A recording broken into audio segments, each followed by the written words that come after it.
Hello bachcho, let's see the question. The question is the glomerular capillary blood pressure causes filtration of blood through. First option is endothelium of glomerular blood vessels. B is epithelium of Bowman's capsule. C is basement membrane between the two layers and fourth is all of the above. So यहाँ पे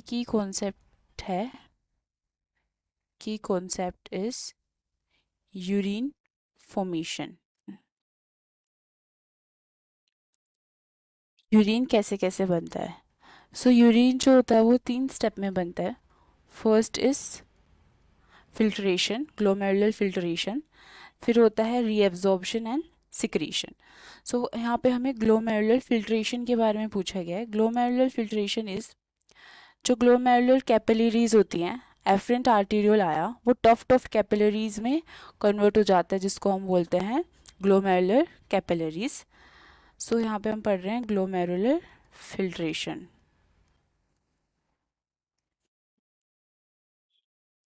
filtration तो वो जो tough capillaries होते हैं जिसको हम glomerulus बोलते हैं वो होता है इनटू बोमेंस कैप्सूल. तो जो भी फिल्ट्रेट होता है, जो भी ब्लड होता है, ब्लड में से जो भी फिल्ट्रेट होता है उसको 3 लेयर से पास होना होता है.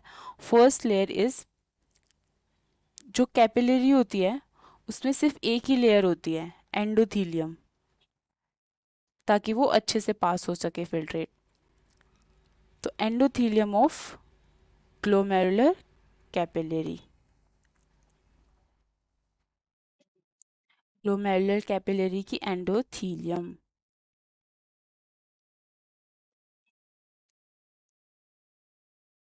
एंड सेकंड जो उसको पास करना होता है वो होता है एपिथीलियम ऑफ बोमेंस कैप्सूल.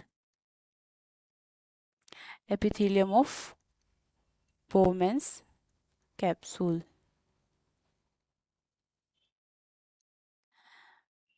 और थर्ड जो लेयर होती है ये इन दोनों के बीच की जो बेसमेंट मेम्ब्रेन होती है उसको पास करना होता है. सो बेसमेंट मेम्ब्रेन. इससे जो ब्लड फिल्टर होके आया उसपे प्लाज्मा में जो भी चीज़ें होती है वो होती है, बट प्रोटीन नहीं होते. प्रोटीन जो होते हैं वो साइज़ में बड़े होते हैं इसलिए वो पास नहीं कर सकते इन तीनों मेम्ब्रेन से. तो जो फिल्ट्रेट बना हम उसको क्या बोलते हैं? Ultra filtrate. सो हमें क्वेश्चन में पूछा गया है कि the glomerular capillary blood pressure causes the filtration of blood through. So ये 3 लेयर हैं जिसके थ्रू आता है. Endothelium of the glomerular blood vessel, epithelium of Bowman's capsule and basement membrane between these two layers. So the correct answer is option 4th, all of the above. Hope you understood it well. Best of luck. Thank you.